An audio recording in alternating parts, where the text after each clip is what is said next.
Hi hello வணக்கம். இன்னைக்கு நம்ம வீடியோவில் என்ன படம் பார்க்க போறோம்னா 2024ல் இப்போ ரீசெண்டாக சூர்யா அவர்களுடைய நடிப்பில் வெளியாயிருக்க கங்குவா படத்தில் நம்ம சூர்யா அவர்களுடைய பேரு பிரான்சிஸ். இவர் என்னவா இருக்காருன்னா, இந்த போலீஸாலேயே பிடிக்க முடியாத திருடங்கள்லாம் இருப்பாங்கல்ல, அவங்களெல்லாம் அசால்ட்டாக பிடிச்சிட்டு வர வேலையை தான் நம்ம பிரான்சிஸ் பார்த்துட்டு இருக்காரு. இப்படி தான் ஒரு கட்டத்தில் ஒரு திருடனை பிடிக்கலாம் அப்படின்னு சொல்லி போறாரு. போனவர் திரும்பி வரும்போது கையோட ஒரு சின்ன பையனை கூட்டிட்டு வராரு. இந்த சின்ன பையன் யாரு, இவனுக்கும் நம்ம பிரான்சிஸ்க்கும் என்ன சம்பந்தம், இப்படி ஆரம்பிக்கிற ஒரு கதை எந்த காரணத்தினால திடீர்னு பிளாஷ்பேக்கு போகுது, இதுக்கெல்லாம் மொத்தமா விடையளிக்கிற படம் தான் இந்த கங்குவா. Welcome to சினிமாக்காரன். இன்னும் நம்ம சேனல்ல சப்ஸ்கிரைப் பண்ணாம பார்த்துட்டு இருந்தீங்கன்னா மறக்காம சப்ஸ்கிரைப் பண்ணிடுங்க. வாங்க டீடைல்டு எக்ஸ்பிளனேஷனுக்கு போலாம். படத்தோட ஸ்டார்டிங் சீன்லயே இது பல நூற்றாண்டுகளுக்கு முன்னால் நடந்த கதை அப்படின்னு சொல்லிடுறாங்க. அங்க ஐந்தீவு பகுதி அப்படின்னு ஒண்ணு இருக்கு. அந்த ஐந்தீவுல பெருமாச்சின்னு சொல்லி ஒரு இடம் இருக்கு. அந்த இடத்துல இப்போ ஒரு பாட்டியோட வாய்ஸ் ஓவர்ல தான் இந்த படமே ஆரம்பிக்குது. வாழ்க்கையில நிறைய மர்மமான விஷயங்கள்லாம் இருக்கு. அதுல ரொம்பவே மர்மமான விஷயம் எதுனா மனிதனோட வாழ்க்கை தான். நம்ம ஒருத்தர் கூட பிறக்கிறோம்,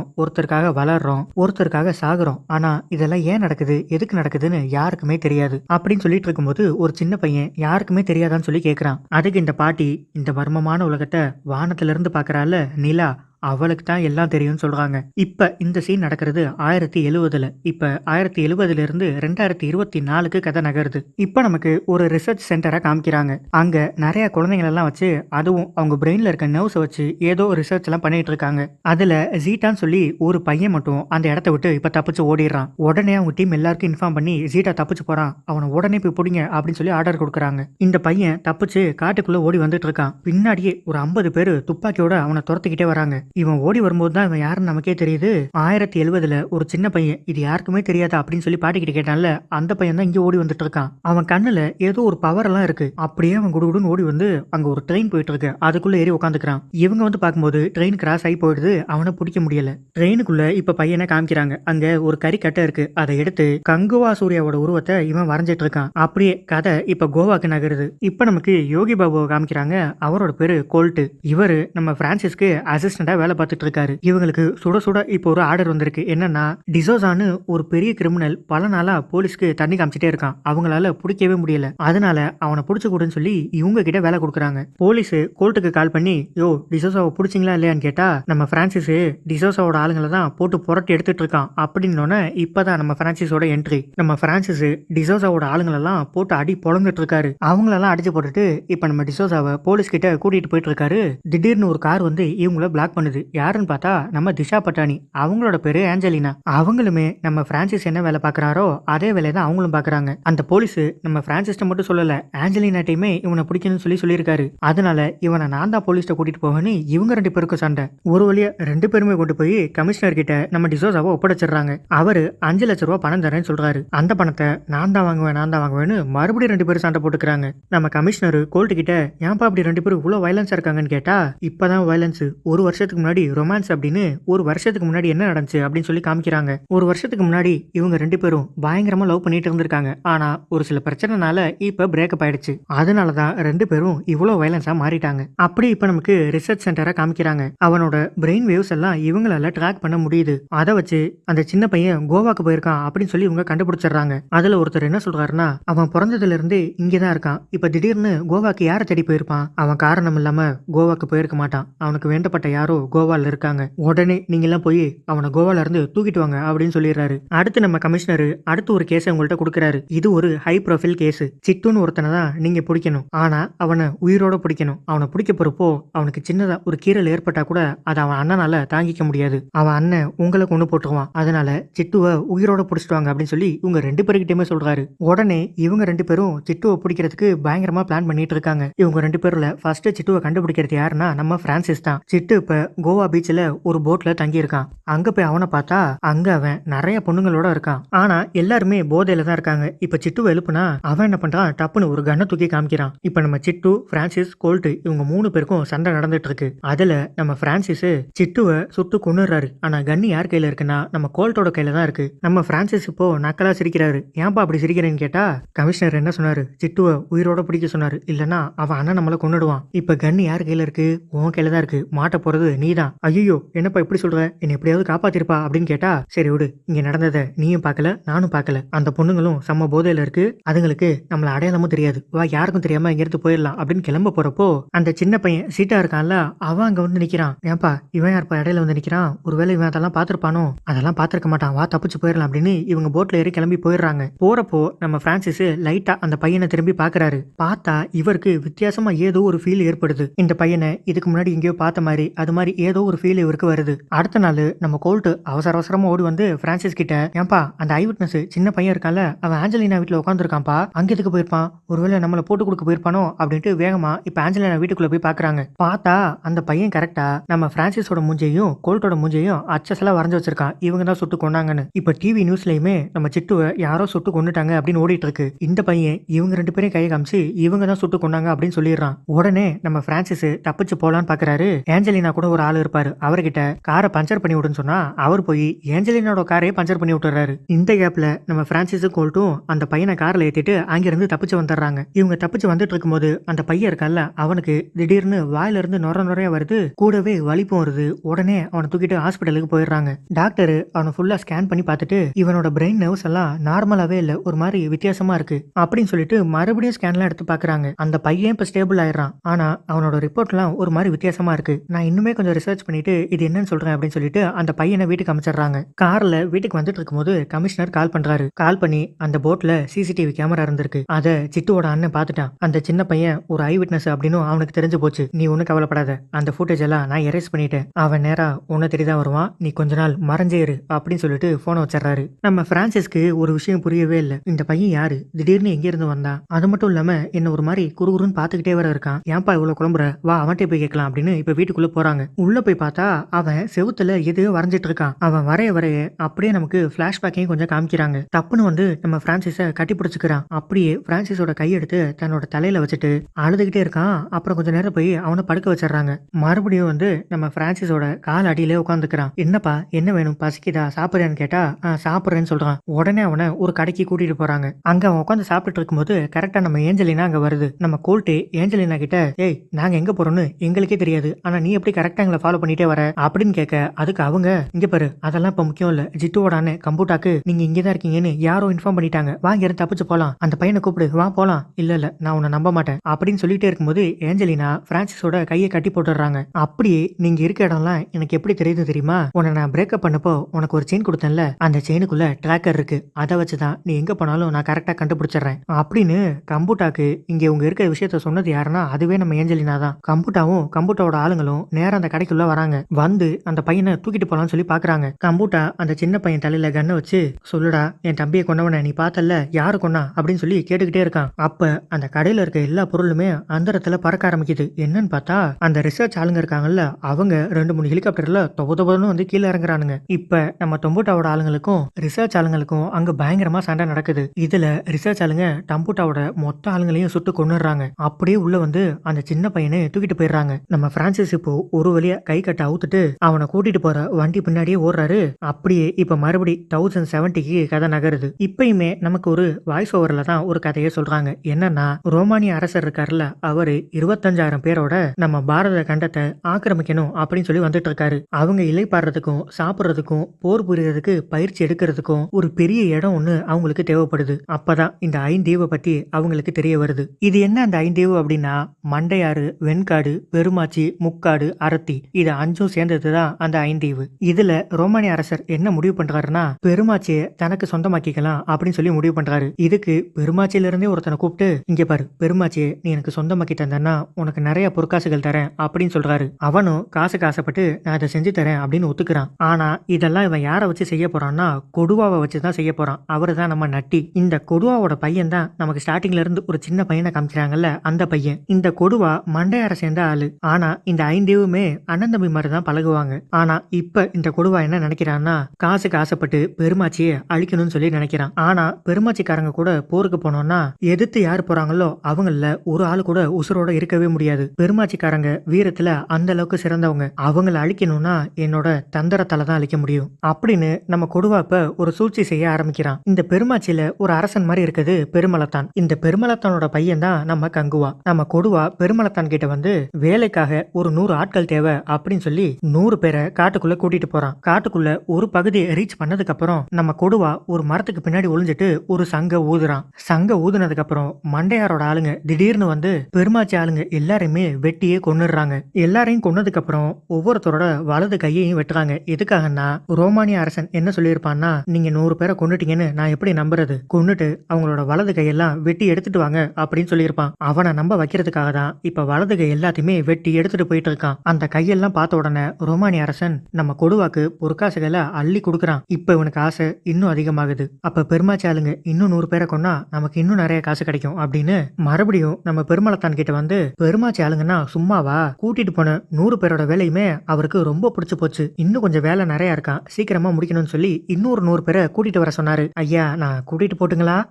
சரி சரி கூட்டிட்டு போ அப்படின்னு சொல்லிடுறாரு. அடுத்த 100 பேரை கொள்றதுக்கு இப்ப வரிசையா அந்த காட்டுக்குள்ள கூட்டிட்டு போறான். ஆனா இந்த முறை அவன் நினைச்சது நடக்கல.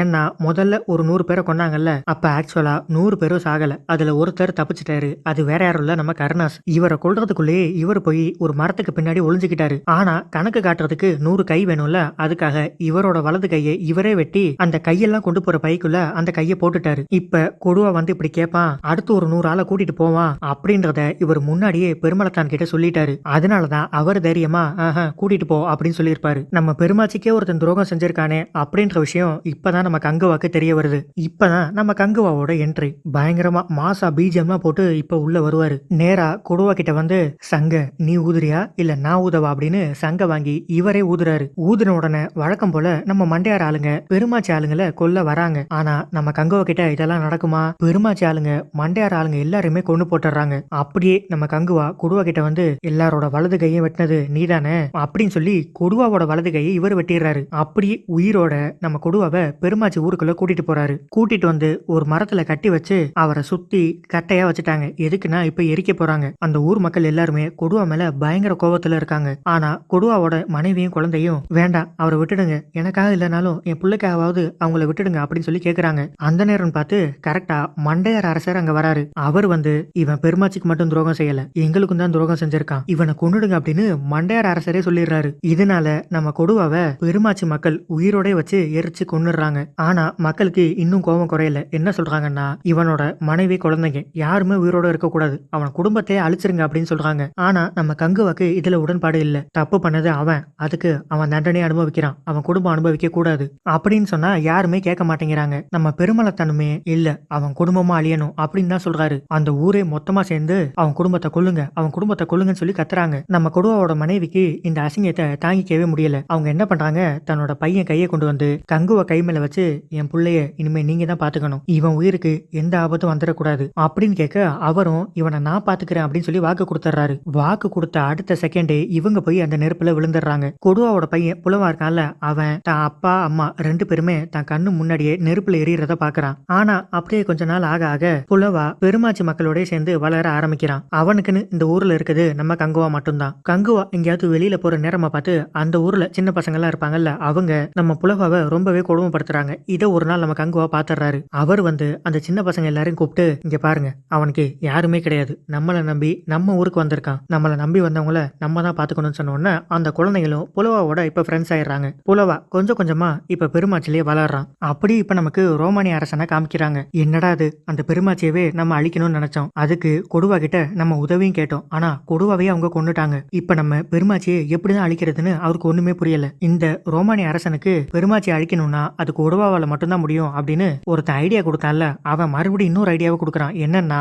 பெருமாச்சிக்கும் அரத்திக்கும் ஆல்ரெடி ஒரு முன்பகை இருக்கு, நீங்க அரத்தி அரசனோட கை கோத்துக்கிட்டீங்கன்னா கண்டிப்பா பெருமாச்சியை அழிச்சிடலாம். அரத்தி அரசனுக்கு 3 பசங்க இருக்காங்க, ஆனா பெருமளத்தனுக்கு ஒரே மகன், அதுவும் கங்குவா. 3 பெருசா 1 பெருசா, நான் சொல்றது கேளுங்க, அரத்தி அரசனோட கை கோத்துக்கங்க, பெருமாச்சியை அழிச்சிடலாம் அப்படின்னு ஒரு ஐடியாவை கொடுக்குறான். ரோமானிய அரசர்கிட்ட இப்படி ஐடியாவை கொடுத்துட்டு நேரா நம்ம கங்குவாட்டையும் வந்து, ரோமானிய அரசன் 25,000 ஆளுங்களோட அரத்தி கூட கை கோத்துக்கிட்டு நம்ம பெருமாச்சியை அழிக்கிறதுக்காக வந்துட்டு இருக்காங்க. நம்ம சரணடைஞ்சிட்டோம்னா இது எல்லாத்துக்கும் ஒரு முடிவு கிடைச்சிரும். என்ன சொல்றேன்னு கேட்டா, நம்ம கங்குவா, எங்களால சரண்லாம் அடைய முடியாது, வேணா போர் வச்சுக்கலாம் அப்படின்னு சொல்லிட்டு போருக்கு தயாராகிறாங்க. சோ இவன் பிளான் பண்ண மாதிரி 2 பேரையும் போருக்கு தூண்டி விட்டுட்டான். நம்ம அரத்தி அரசனோட பேரு உதிரன், அவனுக்கு 3 பிள்ளைங்க. ஆனா முதல்ல 3 பிள்ளைங்களை அனுப்பாம 2 பிள்ளைங்களை மட்டும் அனுப்புறான். அதுவும் இவன் போருக்கு அனுப்பல, இதுலயும் இவன் ஒரு சூழ்ச்சி செய்யறான். பெருமாச்சி ஆளுங்களுக்கு தெரியாம அவங்கள தாக்கி கொல்றதுதான் இவனோட சூழ்ச்சி. நம்ம பெருமாச்சி ஆளுங்க காட்டுக்குள்ள காட்டுக்குள்ள நடந்து வந்துட்டு இருக்கப்போ அவங்கள மர்மமான முறையில யாரோ தாக்குறாங்க. ஆனா நம்ம கங்குவா கரெக்டா கணிச்சிடுறாரு. காட்டுல அடிக்கிற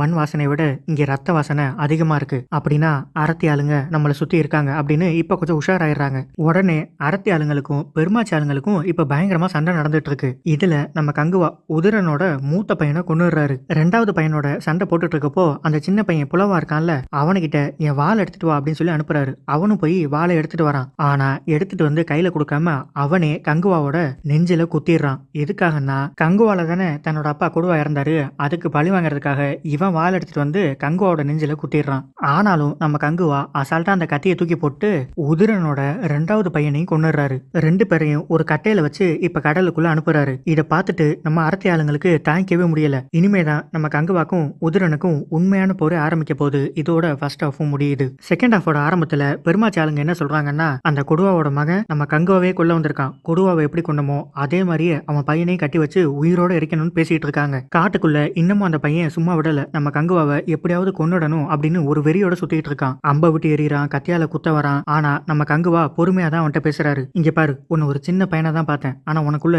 இவ்வளவு கோவம் இருக்குன்னு எனக்கு தெரியாது. இப்ப என்ன, உனக்கு என்ன கொல்லணும் அவ்வளவுதானே? நான் சாகுறேன், உன் கையிலே சாகுறேன். ஆனா அதுக்கு முன்னாடி எனக்கு ஒரு காரியம் இருக்கு. அந்த அரத்துக்கிட்ட இருந்தும் ரோமானிய அரசங்கிட்ட இருந்தும் என் மக்களையும் என் மண்ணையும் நான் காப்பாற்றணும். அவங்கள காப்பாத்தி முடிச்சுட்டு நானே வந்து உன் முன்னாடி நிக்கிறேன். உன் கையால நீ என்ன கொல்லு, இது சத்தியம் அப்படின்னு சொல்லி அந்த பையனுக்கு சத்தியம் பண்ணி கொடுக்குறாரு. நம்ம கங்குவா பொழுவனை இப்ப பெருமாச்சிக்குள்ள கூட்டிட்டு வராரு. உள்ள வந்த உடனே இவன் எதுக்கு உள்ள கூட்டிட்டு வந்தீங்க அப்படின்னு அந்த சின்ன பையனை எல்லாரும் கல்ல விட்டு அடிக்கிறாங்க. ஆனா நம்ம கங்குவா தான் அந்த சின்ன பையனை காப்பாத்தி இவனை யாரும் எதுவும் பண்ணக்கூடாது, இனிமே இவன் ஏன் கூட தான் இருப்பான் அப்படின்னு சொல்றாரு. அதுக்கு நம்ம பெருமளத்தான் அவன் உன்னையவே குத்த வந்திருக்கான், அவன் இங்க கூட்டிட்டு வந்ததும் இல்லாம உன் கூட தான் இருப்பான்னு சொல்ற. ஆமா, அவன் ஏன் கூட தான் இருப்பான். நீங்க யாரும் இவனை எதுவும் பண்ண முடியாது. ஏன்னா அவங்க அம்மாக்கு இவன் உயிரை நான் காப்பாத்துவேன்னு வாக்கு கொடுத்திருக்கேன். அப்படின்னா சரி, அவன் உயிரோட இருக்கட்டும். ஆனா அவன் பெருமாச்சிக்குள்ள இருக்க கூடாது. இவனை கொண்டு போய் கருங்காட்டுக்குள்ள விட்டுட்டு வாங்க. அங்க புலி நடமாட்டம் அதிகமா இருக்கும். கருங்காட்டுக்குள்ள போன யாரும் இது வரைக்கும் உயிரோட திரும்பினதே இல்ல. புலவன் இங்க இருக்க கூடாது, கருங்காட்டுல விட்டுட்டு சொன்னா அதுக்கு நம்ம கங்குவா புலவன் கருங்காட்டுக்குள்ள இருப்பான்னா அப்ப இந்த கங்குவாவும் அவனுக்கு பாதுகாப்பா கருங்காட்டுக்குள்ளதான் இருப்பான் அப்படின்னு சொன்னா ஊர் மக்கள் எல்லாரும் துரோகம் செய்யறது தப்புனா துரோகத்துக்கு உடன் போறதும் தப்புதான். அப்படின்னா கங்குவாவும் இங்க இருக்க வேணாம், அவனும் கருங்காட்டுக்கே போகணும் அப்படின்னு சொல்லிடுறாங்க. ஆனா பாதி மக்கள் பெருமளத்தான் கிட்ட ஐயா போக வேணாம்னு சொல்லுங்கன்னு சொன்னா அவரு பேசாம அமைதியாவே இருக்காரு. நம்ம கங்குவாவும் புலவனை கூட்டிட்டு இப்ப கருங்காட்டுக்கு கிளம்புறாரு. மக்கள்லாம் பெருமளத்தான் கிட்ட ஐயா நீங்க ஏன் போக வேணாம்னு சொல்லல அப்படின்னு கேட்டா நான் சொல்றதை கேட்டிருந்தா அவன் வெறும் அப்பா வார்த்தைக்கு கட்டுப்பட்ட ஒரு மகனா இருந்திருப்பான். ஆனா அவன் கொடுத்த வாக்க காப்பாத்தணும்னு கருங்காட்டுக்கே கிளம்பி போறான். அவன் அரசன் ஆயிட்டான் அப்படின்னு சொல்றாரு. அப்படியே நமக்கு உதிரனை காமிக்கிறாங்க. தன்னோட ரெண்டு பசங்களும் பொணமா அவன் கண்ணு முன்னாடி படுத்திருக்காங்க. இதை அவனால கொஞ்சம் கூட பொறுத்துக்கவே முடியல. என் பசங்களோட ஆத்மா சாந்தி அடையறதுக்குள்ள அந்த கங்குவாவை நான் கொல்லுவேன் அப்படின்னு ஒரு வெறியோட சுத்திட்டு இருக்காரு. நம்ம புலவா இருக்கால கருங்காட்டுக்குள்ள இப்ப தண்ணியில நீந்தி போயிட்டு இருக்கான். பின்னாடி பார்த்தா ஒரு பெரிய முதல அவனை துரத்திக்கிட்டே வருது. இவன் அம்மா அம்மான்னு சொல்லி கத்துறான். நம்ம கங்குவா புரிஞ்சுக்கிறாரு புலவன் ஏதோ ஆபத்துல இருக்கான்னு சொல்லி. அவர் வந்து பார்த்தா ஒரு முதல புலவனோட காலை நல்லா கடிச்சிட்டு இருக்கு. ஆனா கங்குவா வந்து ஒரு கத்தி எடுத்து முதலைய சதக்குன்னு சொருகி அப்படியே பின்னாடி பக்கமா தூக்கி போட்டுடுறாரு. நம்ம ட்ரெய்லர்ல பார்த்த மாதிரி. இப்ப புலவனை கூட்டிட்டு வந்து காலில் கடிச்சிருச்சுல்ல, அதுக்கு மருந்தெல்லாம் போட்டுட்டு இருக்காரு. கங்குவா புலவனை தன்னோட சொந்த பையன் மாதிரியே பாத்துக்க ஆரம்பிக்கிறாரு. ஆனா புலவனுக்கு கங்குவா கூட இருக்க இஷ்டமே இல்ல. கங்குவா தோட வந்தா விலகி போறது, அவர் தண்ணி கொடுத்தா வேணான்னு சொல்றது, இது மாதிரிதான் புலவன் இருக்கான். ஆனா கங்குவா புலவன் மேல ரொம்ப பாசமாவே இருக்காரு. நம்ம ரோமானிய அரசர் இருக்காருல்ல, அவரு நம்ம உதிரன் கிட்ட வந்து உன் கூட கை கோத்துக்கிட்டு பெருமாச்சியை அழிக்கலாம்னு நினைச்சா அவன் உன்னோட ரெண்டு பசங்களை கொண்டு இங்க அமிச்சிட்டான். இனிமே உன்னை நம்பி பிரயோஜனம் இல்ல, நாங்களே கங்குவாவை கொன்னுக்கிறோம் அப்படின்னு சொன்னா நம்ம உதிரனுக்கு கோவம் வந்துருச்சு. இவன் என்ன பண்ணிடுறான், ரோமானிய அரசரே கொண்டு போட்டுறான். கங்குவாவை கொல்றதுக்கு எவன் வந்தாலும் அவனை நான் கொல்லுவேன், ஏன்னா கங்குவா என் கையில தான் சாகணும் அப்படின்னு சொல்லிடுறான். அப்படியே இப்ப நமக்கு பெருமாச்சி மக்களை காமிக்கிறாங்க. அவங்க இன்னும் கொஞ்ச நாள்ல போர் வரப்போகுது. ஆனா போர் நேரம்னு பார்த்து கங்குவா நம்ம கூட இல்ல. கங்குவா இல்லன்னு யாரும் கவலைப்படாதீங்க, எத்தனை பேர் வந்தாலும் நம்மளால அழிக்க முடியும் அப்படின்னு தைரியம் சொல்லிட்டு இருக்காரு. அப்ப பெருமாச்சி நாட்டு பெண்கள்லாம் அந்த வழியா நடந்து போயிட்டு இருக்காங்க. எங்க போறீங்கன்னு கேட்டா மூலிகை பறிக்க வெண்காட்டுக்கு போறோம்னு சொல்றாங்க. வெண்காட்டுல இப்ப பனி ரொம்ப அதிகமா இருக்கும். அதனால எல்லாரும் ஒரு கயிறை பிடிச்சிக்கிட்டு பத்திரமா போயிட்டு பத்திரமா வாங்கன்னு சொல்லி அனுப்புறாரு. இந்த பெண்கள் எல்லாரும் ஒரு கைத்தை பிடிச்சிக்கிட்டு வரிசையா வெண்காட்டுக்குள்ள நடந்து போய்கிட்டு இருக்காங்க. கைத்தை பிடிச்சிக்கிட்டு நடந்து போயிட்டு இருக்காங்களே, திடீர்னு பார்த்தா கயிறு கட்டாயிருது. அப்படியே கொஞ்சம் தூரம் முன்னாடி போய் பார்த்தா ஒரு பொண்ணை கொண்டு போட்டிருக்கானுங்க. யாருன்னா நம்ம அரத்தி நாட்டு ஆளுங்க. இப்ப வந்திருக்கிறது யாருன்னா உதிரனோட மூணாவது பையன். அவன் இந்த பெண்கள் கிட்ட எல்லாம் வந்து நான் 10 கங்கு வாங்கி வரணும், இல்லனா உங்க எல்லாரையும் கொண்டுடுவேன்னு சொல்லி மிரட்டுறான். உடனே இந்த பெண்கள்லாம் என்ன பண்றாங்க, கையில ஒரு சங்கம் எடுத்துக்கிறாங்க. ஒரு பொண்ணு சங்க ஊதுது, இன்னொரு பொண்ணு அண்ணா நாங்க 25 பேர் இருக்கோம், அரத்தி நாட்டு ஆளுங்க 15 பேர் எங்க எல்லாருமே கொண்டுடுவேன்னு சொல்லி மிரட்டுறாங்க அப்படின்னு வெண்காட்டுல இருந்து பேசுது. அது எப்படி கருங்காட்டுல இருக்க நம்ம கங்குவாக்கு கேக்குதுன்னு நமக்கு தெரியவே புரியல. ஆனா கேக்குது. இப்ப நம்ம கங்குவாக்கு கேட்டுச்சா கங்குவா ரிப்ளை பண்றாரு. அவரு ஒரு பிபி மாதிரி கையில எடுத்துக்கிறாரு. எடுத்துக்கிட்டு பிபி பிபின்னு ஊதிக்கிட்டே இருக்காரு. உடனே இந்த பொண்ணுங்க எல்லாரும் கரெக்ட் தான், நம்ம அண்ணா சொல்ற மாதிரி செய்யலாம் அப்படிங்குதுங்க. இவனுங்களுக்கு எதுவுமே புரியல. ஏய் கங்குவா என்ன சொன்னா, கங்குவா என்ன சொன்னான்னு சொல்லு, இல்லன்னா கொண்டுடுவேன் அப்படிங்க ஒரு குட்டி பாப்பா வந்து சொல்லுது. நீங்க 15 பேர் தான் இருக்கீங்க, நாங்க 25 பேர் இருக்கோம். 25 பேரால 15 பேரை கொல்ல முடியாதான்னு எங்க அண்ணன் கேக்குறாரு. அவர் கேக்குறது கரெக்ட் தானே அப்படின்னு இந்த 25 பேரும் அரத்தி நாட்டு ஆளுங்க 15 பேரையும் கொண்டு போட்டுடுறாங்க. இதுல நம்ம உதிரனோட 3வது பையனும் காலி. இந்த விஷயம் இப்பதான் நம்ம உதிரனுக்கு தெரிய வருது. என் பையன் செத்துட்டான், என் பையன் ஒரு போர்ல தான் சாகணும். இப்ப அவன் செத்துட்டான்னா போர் தொடங்கிருச்சுன்னு அர்த்தம். அந்த பெருமாச்சி ஆளுங்களை நான் சும்மா விட மாட்டேன் அப்படின்னு இப்பதான் இவரே களத்துல இறங்குறாரு. இதை முன்னாடியே பண்ணியிருந்தா இந்த 3 பேரும் உயிரோட இருந்திருப்பானுங்கல்ல. நம்ம உதிரன் என்ன பண்றாரு, பெருமாச்சி அரசன் பெருமளத்தான் இருக்காருல்ல, அவரை அம்பு விட்டு இப்ப கொல்லலான்னு பாக்குறாரு. அம்பையும் கரெக்டா விட்டுறாரு. ஆனா பெருமளத்தான் சாகிறதுக்கு முன்னாடி என்ன பண்றாரு, நான் சாகுற விஷயம் கங்குவாக்கு தெரியணும் அப்படின்னு சொல்லி ஒரு பறவை கூப்பிட்டு அந்த பறவை மூலமா செய்தியை அமைச்சிடுறாரு. கரெக்டா இப்ப நம்ம பெருமளத்தான் செத்தும் போயிடுறாரு. இந்த விஷயம் கங்குவாக்கு தெரிஞ்சு அப்பான்னு சொல்லி கத்துறாரு. அடுத்து நம்ம அரத்தியோட அரசன் உதிரன் ஒரு பெரிய படையை திறத்துக்கிட்டு பெருமாச்சியை நோக்கி வந்துட்டு இருக்கான். பெருமாச்சி ஆளுங்க கொஞ்சம் பயப்படுறாங்க. கங்குவாவும் இல்ல பெருமளத்தானும் இல்ல, இப்ப நம்ம என்ன பண்றது அப்படின்னு. இவங்க கப்பல்ல வந்துட்டு இருக்கப்போ அப்படியே கருங்காட்டு பக்கம் பாக்குறாங்க. அங்க நிறைய தீப்பந்தம் எல்லாம் எரியுது. இவங்க என்ன நினைச்சுக்கிறாங்க, பெருமாச்சி மக்கள் எல்லாரும் கருங்காட்டுக்குள்ள மறைஞ்சிருக்காங்க அப்படின்னு சொல்லி தப்பா நினைச்சுக்கிறாங்க. ஆனா பெருமாச்சி மக்கள் எல்லாருமே பெருமாச்சிக்குள்ள தான் இருக்காங்க. கருங்காட்டு பக்கம் வண்டியை விடுங்கடா அப்படின்னு போட்ட புறா கருங்காட்டு பக்கம் திருப்பிடுறாங்க. இப்ப நம்ம பெருமாச்சி மக்களுக்கு ஒண்ணுமே புரியல. ஏன்டா நம்மளை நோக்கி வந்துட்டு இருக்கானுங்க, திடீர்னு கருங்காட்டு பக்கம் போறானுங்க அப்படின்னு. கருங்காட்டுக்குள்ள இப்படி ஒரு சூழ்ச்சியை செஞ்சு இவனுங்களை அங்க வர வைக்கணும்னு பிளான் பண்ணது யாருன்னா நம்ம கங்குவா. அவனுங்களும் பிளான் பண்ண மாதிரியே இப்ப கருங்காட்டுக்குள்ள போறானுங்க. நம்ம கங்குவா இருக்காருல, அவரு ஒத்த ஆளாவே அரத்தி ஆளுங்க எல்லாருமே இப்ப அடிச்சு துவம்சம் பண்ணிட்டு இருக்காரு. ஆனா ஒரு கட்டத்துல நம்ம கங்குவா கையில எந்த ஆயுதமுமே இல்லாம போயிடுது. அப்ப புலவா இருக்கான்ல, அவன் தான் கொண்டு வந்து ஒரு வாளை நம்ம கங்குவா கிட்ட கொடுக்குறான். ஆரம்பத்துல இதே வாள் மூலமா தான் அவன் கங்குவாவோட நெஞ்சில குத்திருப்பான். ஆனா இப்ப மனசு மாறி கங்குவா நமக்காக இவ்வளவு செய்யறாரு அப்படின்னு கங்குவா கிட்ட எந்த ஆயுதமும் இல்லாதப்ப இவன் தான் கொண்டு வந்து ஒரு ஆயுதத்தை கொடுக்குறான். இது மூலமா மறுபடியும் நம்ம கங்குவா அவங்க எல்லாரையும் வேட்டையாடுறாரு. அப்படியே இப்ப 2024க்கு வந்துடுறாங்க. 2024ல கதை எங்க முடிஞ்சிருக்கும், அந்த ரிசர்ச் ஆளுங்க எல்லாம் வந்து ஜீட்டாவை தூக்கிட்டு போவாங்கல்ல, நம்ம பிரான்சிஸும் அந்த வண்டி பின்னாடியே குடுகுடுன்னு ஓடிட்டு இருப்பாரு. அப்படியே அங்கிருந்து இப்ப கண்டினியூ ஆகுது. நம்ம கோல்ட் கழுத்துல தான் ஒரு டிராக்கர் செயின் போட்டுப்பாருல, அந்த செயினை கலட்டி ஜீட்டாவை தூக்கிட்டு போற அந்த வண்டி மேலே ஒரு போட்டுறாரு. அப்படியே இப்ப பிளாஷ்பேக் பிரசன்ட் ரெண்டையுமே சைமல்டேனியஸா காமிச்சுக்கிட்டே வருவாங்க. நம்ம உதிர இருக்கான்ல, அவன் புலவனை தூக்கிட்டு போயிடுறான். தூக்கிட்டு நடு கடலுக்கு கொண்டு போய் கப்பல்ல அந்த இடத்துல அவனை கட்டி போட்டுறான். அங்க கங்குவா புலவனை தேடி போறாரு. இங்க பிரான்சிஸ் ஜீட்டாவை தேடி போறாரு. அப்படியே ரெண்டு கதையும் ஒரே கதை மாதிரியே காமிப்பாங்க. நம்ம பிரான்சிஸ் அந்த டிராக்கர் மூலமா வண்டி எங்க போச்சுன்னு சொல்லி கண்டுபிடிச்சிடுறாரு. அங்க போய் பார்த்தா நிறைய கண்டெய்னர்ஸா இருக்கு. அது மட்டும் இல்லாம நம்ம ஜீட்டாவை கொண்டு போறதுக்கு இப்போ ஒரு ஏரோப்ளேனும் வருது. நிறைய கண்டெய்னர் இருக்கனால எதுல ஜீட்டா வச்சிருக்காங்கன்னு அவருக்கு தெரியல. ஆனா ஒரு வழியா எப்படி அங்கேயும் தேடி கண்டுபிடிச்சு ஜீட்டா இதுல தான் இருக்கான் அப்படின்னு சொல்லி பாத்துறாரு. நம்ம கங்குவா இருக்காருல, அவருமே நடுக்கடல் வரைக்கும் நீந்தி நீந்தியே வந்து கப்பல் மேல ஏறிடுறாரு. அங்க புலவன் நடுக்கடல்ல தொங்கிட்டு இருக்கான்ல, அந்த கயிறை ஒத்த கையில புடிச்சுக்கிறாரு. ஒத்த கையில கயிறு, இன்னொரு கையில கடப்பாற மாதிரி ஒண்ணு வச்சுக்கிட்டு அங்க இருக்க ஆளுங்க எல்லாரையும் அடிச்சு போட்டுட்டு இருக்காரு. கீழே பார்த்தா ஒரு 4-5 திமிங்கலம் வர சுத்திட்டு இருக்கு. புலவனை கொஞ்சம் கைத்த விட்டாலும் திமிங்கலம் வந்து புடிச்சிட்டு போயிடும். அதனால கயிறை கெட்டியா புடிச்சுக்கிட்டு இவர் எல்லாரும் கூட சண்டை போட்டுட்டு இருக்காரு. ஆனா உதிர இருக்கான்ல, அவன் வந்து நம்ம கங்குவா ஒரு கையில கயிறை புடிச்சிருக்காருல, அந்த கையிலேயே கத்தியால குத்திடுறான். ஆனா அப்பயும் அவருக்கு எதுவுமே ஆகாது. அந்த கயிறை புடிச்ச மினிக்கே இருப்பாரு. அப்படியே இப்ப பிரசன்ட்டுக்கு வந்துடுறாங்க. நம்ம ஜீட்டாவை ஏரோப்ளேன்ல ஏத்திட்டு இப்ப ஏரோப்ளேன் டேக் ஆஃப் ஆகியே போயிடுது. இவரு பைக்ல துரத்திட்டு போறாரு. இப்ப நம்ம அப்படியே பரபரப்பா இந்த சீனை பார்க்கணும். பிளைட் மேல போயிடுச்சு, இவர் பைக்ல போறாரு, எப்படி பிளைட்டுக்குள்ள போவாரு அப்படின்னு நம்ம அப்படியே மூளையை போட்டு குடஞ்சிட்டு இருப்போம். ஆனா ரொம்ப சிம்பிளா ஒரு லாரி குறுக்க வரும். லாரியில லோடெல்லாம் ஏத்துறதுக்கு ஒரு ஏணி மாதிரி வச்சிருப்பாங்கல்ல, அதுல பைக்கை ஏத்திடுவாரு. அதுல ஏத்தின உடனே பைக் பிளைட் எந்த தூரம் பறக்குதோ அதே தூரத்துக்கு பைக்கும் பறக்கும். அப்படியே இப்ப பிளைட்டுக்குள்ள போயிருவாரு. பிளைட்டுக்குள்ள வந்து அங்க இருக்க ஆளுங்க எல்லாரையும் அடிச்சு துவம்சம் பண்ணிட்டு இருக்காரு. மறுபடியும் பிளாஷ்பேக்கு போனா உதிர இருக்காருல, அவரு நம்ம கங்குவாவை கழுத்தை பிடிச்சு நல்லா நெரிச்சிட்டு இருக்காரு. அந்த ஒத்த கையில கயிறை பிடிச்சிருக்காருல, அதை பிடிக்கலன்னா கங்குவா உதிரனை கொன்னுருவாரு. அதுக்கு இந்த புலவன் என்ன பண்றான், கங்குவா நீ கயிறை விட்டுரு கங்குவா, என்னால உன் உயிர் போக வேண்டாம் அப்படின்னு சொன்னா நம்ம கங்குவா கயிறை விடவே மாட்டேங்கிறாரு. சரி நம்மளே அறுத்துக்கிட்டு செத்து போயிடும் அப்படின்னு புலவன் இருக்கான்ல, அவன் தொங்கிட்டு இருக்க கயிறை அவனே அறுத்துக்கிட்டு உள்ள விழுந்துருவான். திமிங்கலமும் அவனை சாப்பிட்டுரும். இப்ப கங்குவா என்ன யோசிக்கிறாருன்னா, ஏண்டா நீயே அறுத்துக்கிட்டு சாகுறீன்னா இவ்வளவு நேரம் எதுக்குன்னா நான் கஷ்டப்பட்டு பிடிச்சிருந்தேன் அப்படின்னு யோசிக்கிறாரு. இப்ப நம்ம கங்குவாக்கு ரெண்டு கையும் ஃப்ரீ ஆயிடுச்சா, அதனால உதிரனை இவர் கொண்டுறாரு. அப்படியே பிரசன்ட்டுக்கு வந்தா பிளைட்டுக்குள்ள இருக்க ஆளுங்க எல்லாருமே அடிச்சு போட்டுட்டு இவரு சீட்டாவை காப்பாத்திடுறாரு. இப்ப என்ன கதைன்னா, அந்த ஜென்மத்துல கங்குவாவால புலவனை காப்பாற்ற முடியாம போயிடுச்சு. அதாவது அவங்க அம்மாக்கு கொடுத்த வாக்க கங்குவாவால காப்பாற்ற முடியாம போயிடுச்சுல்ல, அத இந்த ஜென்மத்துல வந்து அவர் காப்பாத்துறாரு. இப்ப நம்ம உதிரன் செத்து போயிட்டாரு இல்லையா, அவருக்கு கொல்லி வைக்கணும். 3 மகன்களும் அவங்களும் இறந்து போயிட்டாங்க. யாரு கொள்ளு வைக்கிறதுன்னு கேட்டா ரத்தங்கசன் வைக்கணும் அப்படின்னு சொல்றாங்க.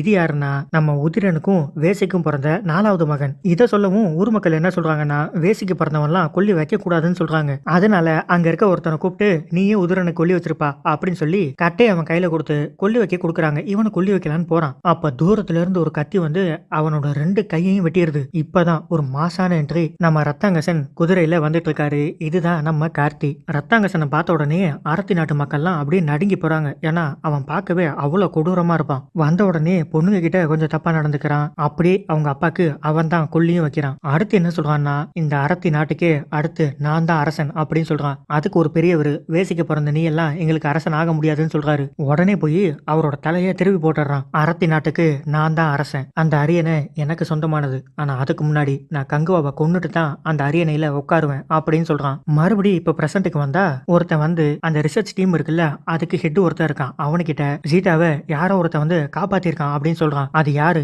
லைவ் ஸ்ட்ரீம் பண்ணு அப்படின்னு அவருக்கு லைவ் ஸ்ட்ரீம் பண்ணி காமிக்கிறாங்க. நம்ம பிரான்சிஸ் தெரியறாரு. இவனோட பேரு பிரான்சிஸ் அப்படின்னு சொன்னா அதுக்கு அவரு இது பிரான்சிஸ் இல்ல கங்குவா அப்படின்னு சொல்றாரு. அப்படியே யாருன்னு காமிச்சா இங்க நிக்கிறதும் கார்த்தி தான். சோ ஃப்ளாஷ்பேக்கில் என்னெல்லாம் நடக்குதோ அதெல்லாம் இப்போ ப்ரெசென்ட்லேயே நடந்துட்டு இருக்கு. அப்படியே கங்குவா 2ன்னு போட்டு இந்த படத்தை முடிச்சிடுறாங்க. இந்த படம் நீங்கள் பார்த்துட்டீங்களா, எப்படி இருந்துச்சு அப்படின்றத கமெண்ட்ல சொல்லுங்க. இதே மாதிரி ஒரு சூப்பரான வீடியோவில் அடுத்த முறை சந்திக்கிறேன்.